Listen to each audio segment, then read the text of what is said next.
experiencing your highest of highs and your lowest of lows, perseverance is a word you would want in your vocabulary, and Margaret Woodward owns it. Lucci B was so close to her dreams that she could reach out and grab it.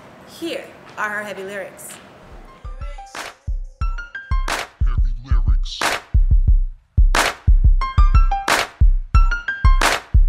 Heavy lyrics.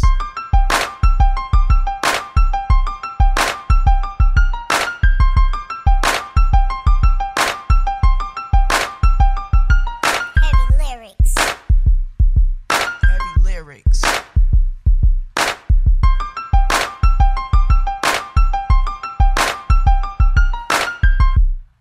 Heavy lyrics. Heavy lyrics. Well, I'm Lucci B, and these are my heavy lyrics. Heavy lyrics. Heavy lyrics.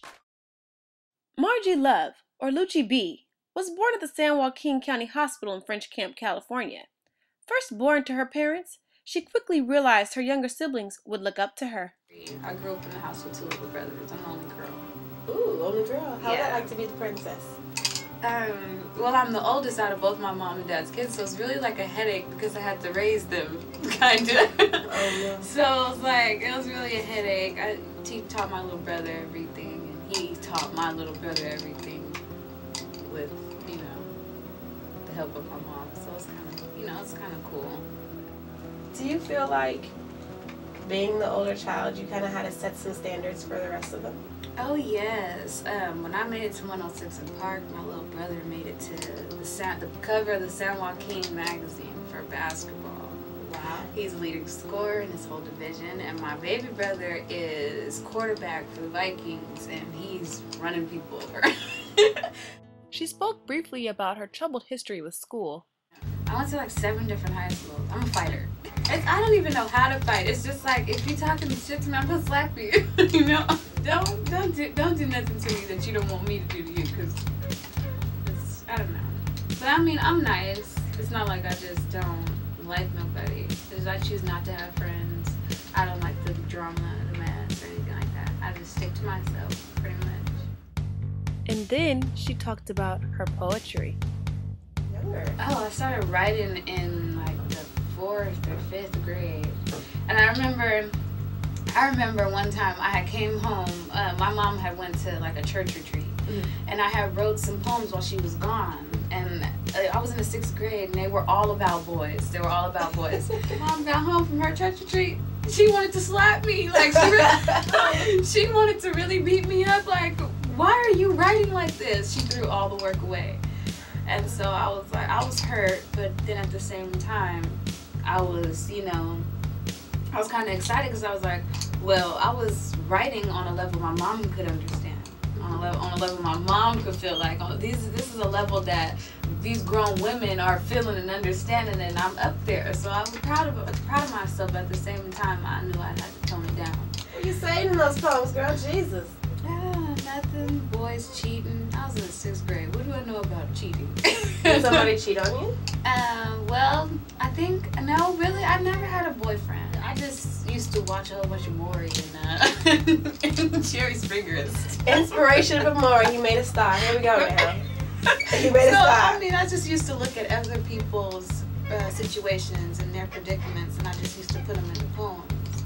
And that's how I would learn. I would just learn from other people's mistakes. Have you ever been in love before? Oh yeah, I'm in love right now, and it's stupid. Oh. And it's stupid. Love is stupid. Stay away from love. Yeah, that's your advice. That is my advice. Stay away from it. Why is it stupid? Because it'll bring you up and it'll break you down. It'll make you smile and then make you cry. You will smile while you're crying, and then you will cry while you're smiling. Like it's just a crazy, crazy feeling to have. From there, I wanted to know how Margie Love was created. Margie Love came about around, I want to say 08, maybe 07, 08, probably. But I was actually, I had actually just started playing around like with the music, because like all my life since I've been a little girl, I've been writing poems for my church. Excuse me. And Like, I do funerals, I do weddings, I do, banquets, any type of event, and my church would just always have me on program. I turned 18, I tried to rap, and I rapped it to somebody, and they were like, "Ooh, you sound good. Okay. I like that." So I was like, maybe I should, keep going at it. I just kept doing it, and by 2010, I was on my way to compete to be on 106 in Park. I mean, that was like my second time on stage or something. My competition to get on 106 in Park. Yeah, I had only been in the studio like twice before that. I had only been on stage once for practice. And then my second time on stage, I was competing. How did you get that opportunity to be on 106 in Park? How did that opportunity show itself? It came from a lot of drama, actually. I had the first person who had ever heard me really, like, try to rap and really get into it, he was like, "Hey, I'm with the group, why don't you come and, do some music with us?" And I did, and I met his manager, and they signed me, we got contracted, and then they tried to take my dream from me. They kicked me out of the group. And,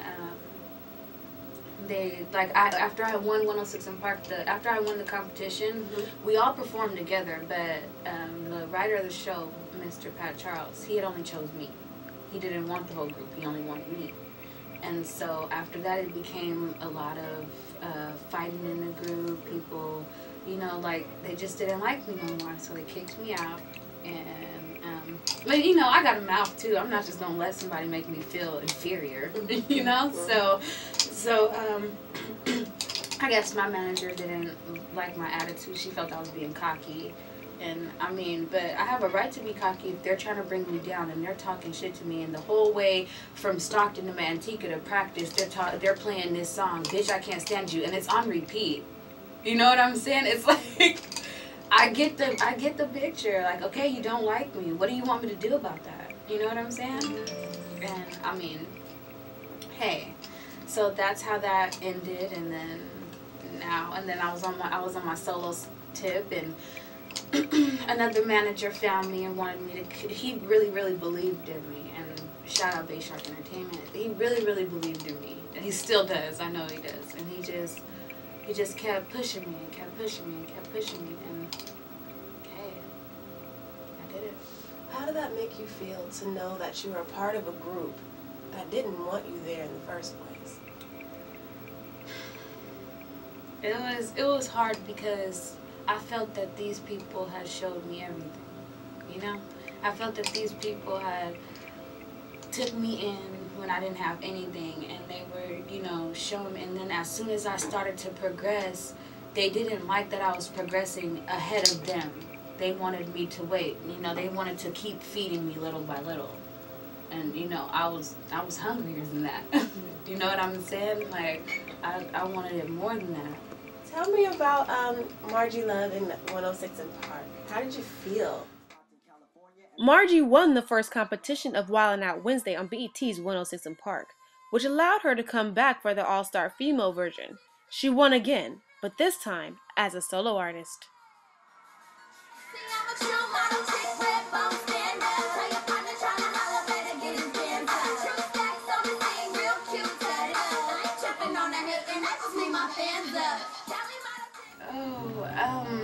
I tried to treat it like it was just,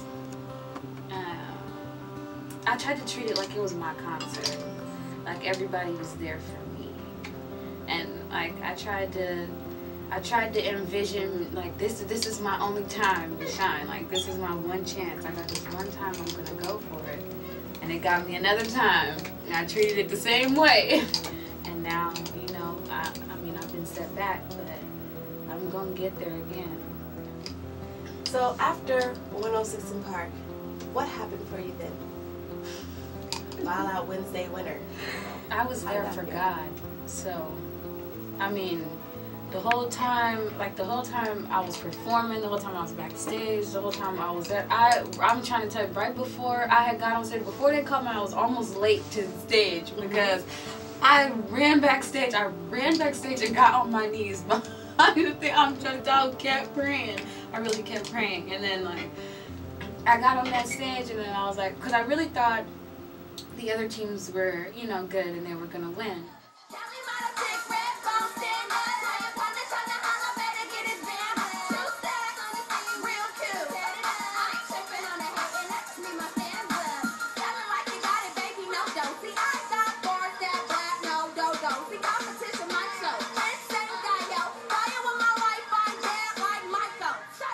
And I don't know, like everybody just kept saying like, no, you got this. I'm trying to tell you, you got this. And I was like, they got dancer teams. Like the second time I went on there, I didn't go on with no dancers.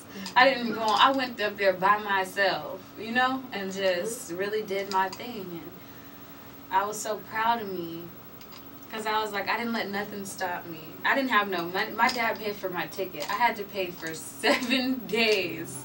I had to pay for 7 days with no job, nothing. I had to pay for 7 days in New York City. And New York City is like the most expensive place in the world. Hey. Oh my God, those rooms were like $150 a night. Like it was crazy. I was on my hustle though. I did that, and I got rewarded for it. You mentioned that you ran backstage to pray. Do you think that your religion's base comes from your mom? I'm not religious. I'm spiritual.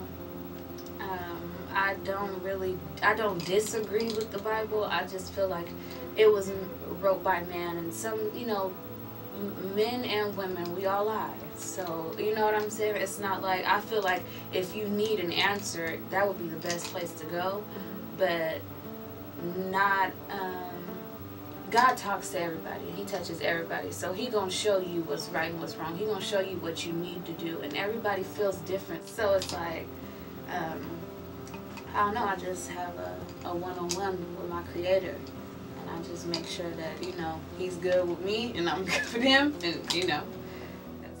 Coming up after the break, Margie talks a name change, highs of winning awards, and the lows of being a victim of gun violence. Right here on Heavy Lyrics. On the series premiere of Heavy Lyrics, we've got Kid ATL, Branche Tayson, Denitra Moore, Looney Loon, Margie Love, and many more. So stay tuned right here on the CWN11. Heavy lyrics. So let's move on. You said that you got your highest highs here and your lowest lows. Explain to me, what was your highest high? I would have to say I got the highest achievement award for 209.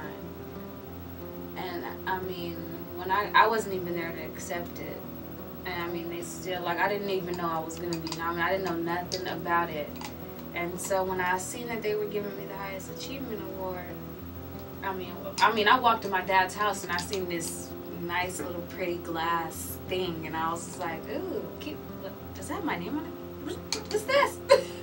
It was a Good Sir Award from the 209 Hip Hop Awards. And I was like, what? And I was like, I didn't even know I was nominated. He said, you were nominated. I knew I was nominated, but I didn't think I was going to win. But there was nobody was competing against me for highest achievement. So it was a great honor. It was a very great honor. And then, I don't know, my lowest low? Oh, I've had so many. My lowest low, I'd have to be having to start over from zero. Like being shot, it took everything from me. It took all my money, it took all my confidence, it took everything, you know, all my happiness. It took everything. And like, I mean, I'm still happy to be alive, and I feel like I still have something to live for. I know I have a reason to be here. But at the same time, it's like, maybe I got shot because I need to shut up and be quiet and just do what everybody else is doing. In Margie's first interview since that life-altering day, she tells us what happened. I was out here being who I usually am, and I don't know. Really, I just remember waking up, and when I woke up, I seen a lot of blood, and I would touch my face. It was blood everywhere, and I'm talking like, this isn't like, it looked like somebody had died on me. Like I didn't realize I was shot. And then when I'm touching my face and it's hurting and it's killing me, and I'm like, what happened? And you know, somebody picked me up, like somebody I didn't even know just picked me up, put me in a car, like, oh my God, like I'm driving on my way to the hospital, I'm in and out of consciousness, like what the hell is going on? Where am I at? Is this a roller coaster? Am I dreaming? What's happening? I get to the hospital. I walked myself into the hospital. I still don't know who that person was who drove me to the hospital, but thank you. Thank you so much. And I don't know, I just got in the hospital. It seemed like the people that I remember the people in the hospital, they locked the door. They locked the door because I was trying to get into the back. I just walked straight to the back. I was like, somebody help me. Somebody help me. I don't know what happened. I don't know. Somebody help me. And then they locked the doors. They were trying to keep me out. They were like, you know, because we don't know if someone's chasing you. We don't want them. You know what I'm saying? Like really? And I was like, this is a county house. This is why I was born here. You guys have to help me. So they finally let me in, and the police were waiting for me, and they were like, you know, they were being really mean to me. They thought I had shot myself because I guess my entrance wound looks like my exit wound. My exit wound looks like my entrance wound. So they were thinking that I was with somebody. I didn't want to tell on the person that shot me, when really I really just don't know who did it. And they shot you in your face. Yeah. How did that impact you? How did that feel? Oh, when they shot me in my face, they shot me in my heart. They shot me in my, I swear I thought I was just the little baddest thing ever. I was so cocky. I took my beauty for granted. And I'm paying for it.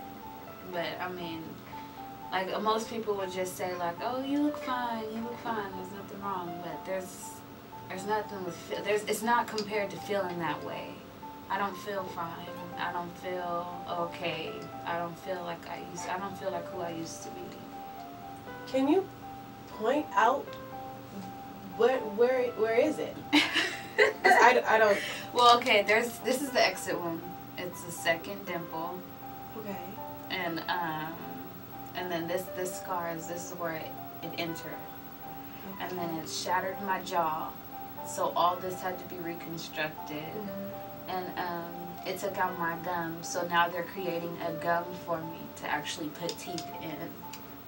And so the first one, of course, will be me getting my gum, and then the second surgery is the teeth.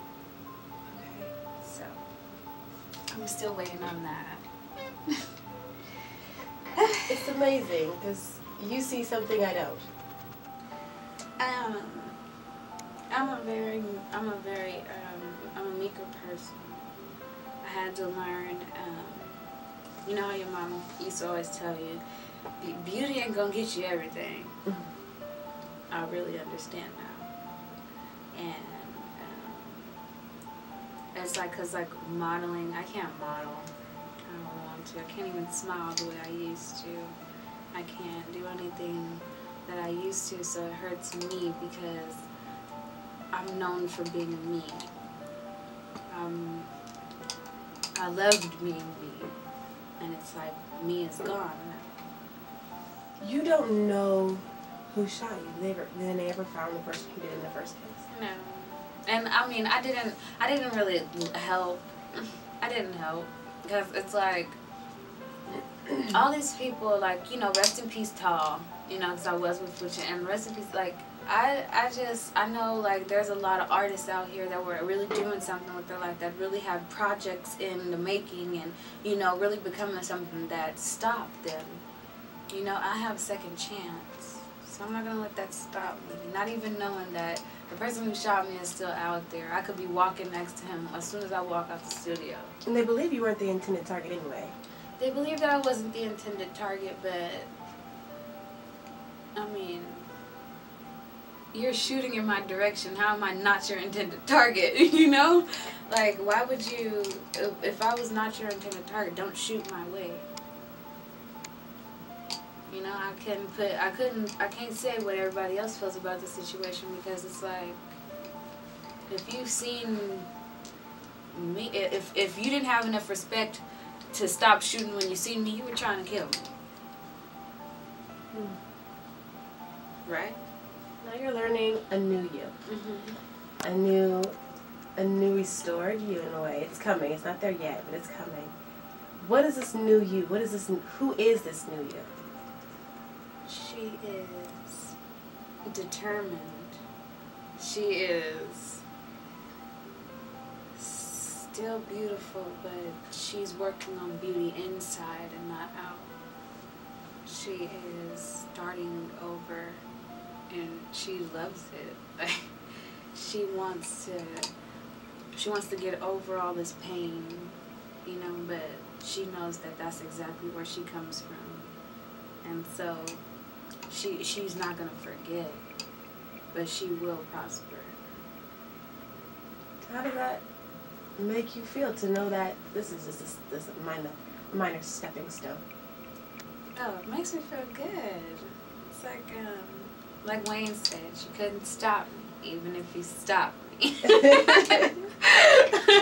So are you still writing in the midst of the song? Oh, yes. And, yeah, as y'all know, I changed my name. It's Margie Love, a.k.a. Lucci B. So, Lucci B is coming out with a mixtape in fall of 2012 with Miss B. Jones. Okay. So, I'm definitely working on that. It's called Love Jones Volume 1, a mixtape. It's going to be dope. I like that. I'm very excited. And, I don't know. I'm just doing, I'm starting with my modeling with Miss J. Miranda. Her and her husband, or boyfriend, have a entertainment company in LA. So I'm going out there to check them out. And they're supposed to be pretty dope. I'm going to just, you know, be releasing stuff little by little, you know, making stuff happen. Why the name change? The name changed because when I got shot, Margie Love died. Margie Love was very nice and sweet and giddy and cuddly, and I'm still that bubbly person, but there's just, I'm not playing that. Don't. Like, Lucci B's a hard ass. Lucci B is, I mean, she has the ability to be all of the above, but she doesn't play no games. She's not going for it. She's gonna let you know. So, most definitely, like, I love Lucci B. She's great. I think you guys love her too. As much as Margie Love or more?